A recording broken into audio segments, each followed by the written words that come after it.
kebijakan yang mungkin sangat sulit diterjemahkan di tingkat teman-teman, ya. Ya, forum-forum seperti ini bisa kami bahas sangat seperti itu. Tapi kalau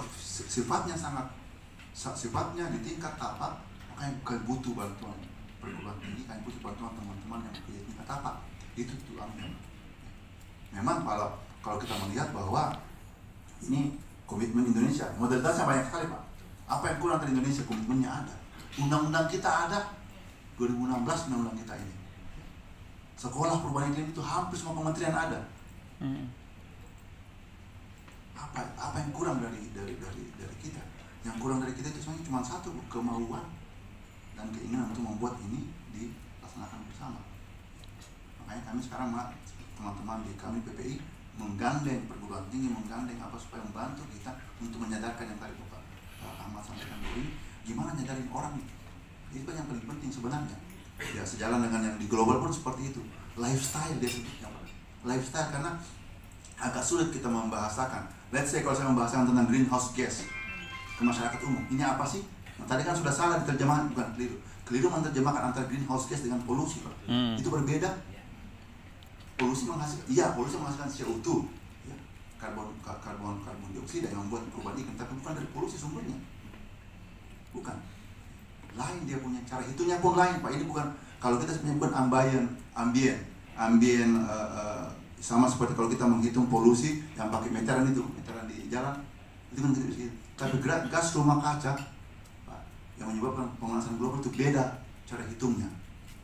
Ya. Kita tidak menghitung yang seperti itu yang langsung, tapi kita akan menghitung berapa sih fluxnya, berapa CO2-nya, berapa apanya.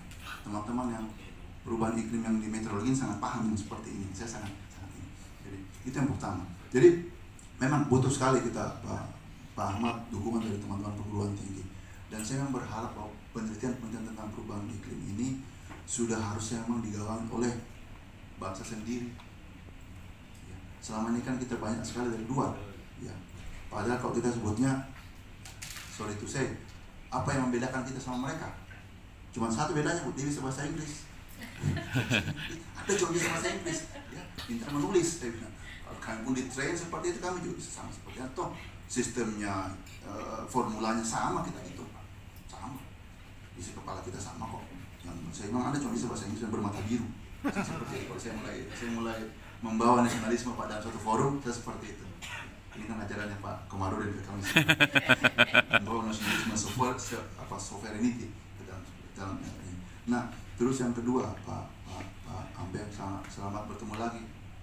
Dosen kami dulu di biologi. Iya. Dosen kami di biologi. Iya. Ini memang ada sedikit ini, Pak Ambeng, sama seperti kami sampaikan tadi, bahwa ilmu menghitung karbon dari lautan itu berbeda, sedikit tertinggal dengan teman-teman di darat. Kita kan baru mengenal ini. Istilah blue carbon masih kita debatkan. Blue carbon kita debatkan.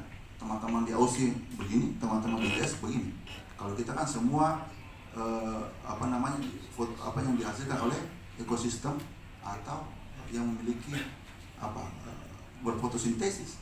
Nah, kalau kita di laut kan cuma 3, mangrove, lamun, salt marshes. Salt marshes tidak ada di kita.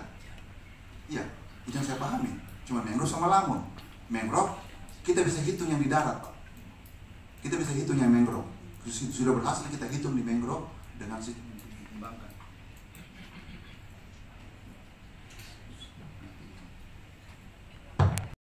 Hitung mangrove kita bisa hitung, Pak. Mangrove itu yang besar sebenarnya bukan above ground, below ground biomass yang besar. Karena kan ribuan sama seperti gambut, ya, dia menyimpan banyak sekali. Saya rasa itu yang besar kalau di mangrove. Di atas sama dengan hutan yang lain, kan? Ya, sama. Tapi yang di bawahnya ini yang besar. Nah, sementara itu pun sudah kita hitung, kita sudah masukkan dia ke perhitungan, namanya kita sebut laporan inventory gas rumah kaca, ya, masuk di situ. Yang belum itu memang blue carbon yang saya sering dorong teman-teman di KKP itu, gimana menghitung lamun. Semua kita bilang besar potensinya, karena mau plankton, mau apa, tapi perlu kita pahami bahwa karbon yang diserap oleh tubuh manusia, tubuh makhluk hidup bukan hanya untuk diretensi, tapi juga ada digunakan untuk manajemen dia punya badan, ya, manajemen tubuh, manajemennya. Jadi ada seperti itu yang selama ini kita. Dan hitungan karbon di hutan, teman-teman Bapak Ibu sekalian, kami sempat ditugaskan di selaku Ini sedikit juga aneh. Kami ditugaskan selaku Kasubdit Inventory Gas Rumah Kaca sektor lahan, pertanian Pak, kehutanan saya bahas Pak. Ini teman-teman, saya kehutanan Pak. Jadi saya harus belajar itu hutan kering primer, ketiang sampuran ya. Ini kami hitung semua. Kalau pertanian lebih repot Bu. Pertanian kita hitung sendawanya sapi. Enteric fermentation. Karena itu menghasilkan gas metan. Kotoran sapi Pak. Ya. Itu ilmu baru sebenarnya kan, ilmu baru bagi kami barangkali ya. Tapi itu begitu cara menghitungnya sampai sedetail itu teman-teman di pertanian menghitung. Ya. Nah makanya sekarang teman-teman di kolom kita perlu dorong. Gimana menghitung? Kalau lamun Enhelus Acorides seperti apa? Ya. Talopita seperti apa? Iya. Thalassia dendrum seperti apa? Iya. Termasuk rumput laut toh? Nah masalahnya rumput laut itu apa? Iya. Rumput laut itu kan bukan tumbuhan hijau. Seaweed bukan tumbuhan hijau Bu? Bukan kan? Apakah dia menyimpan karbon? Sama dengan koral. Oh, oke. Kalau memang koral menyimpan karbon, sudah let's say, hitung dulu. Koral itu apa?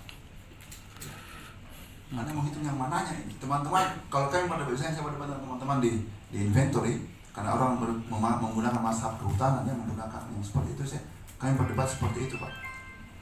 Sama malah kan kemarin ada teman-teman yang mengusulkan dia menghitung paus, karena dia bilang kan badannya menyimpan karbon, dia hitung berapa anunya. It's okay, saya bilang tidak ada masalah, kita bisa menghitung semuanya itu. Dan sekarang kan metodologinya yang perlu kita dapatkan. Ya. Betul tidak itu untuk mengurangi emisi gas rumah kaca atau dia karbon stok. Jadi bedakan Pak ya, karbon stok karbon dengan yang dilakukan ininya. Jadi di situ ada perbedaannya. Itu seperti itu kami menghitungnya.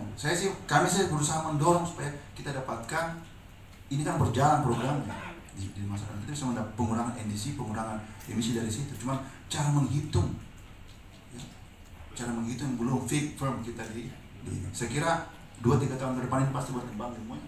Sekarang ya bulu karbon segala macam itu sangat pesat perkembangannya, dan sekarang sudah banyak sekali risetnya tentang itu. Bisa kita jadikan ini. Kalau di hutan Pak, satu let's say hutan kering primer di Jawa lain emisinya, di Sumatera lain, di ini lain, dihitung semuanya Pak. Jadi pada saat kita paparan, saya firm bahwa yang seperti ini nilainya. Nggak ada yang bisa bantah karena kita punya referensi yang kuat.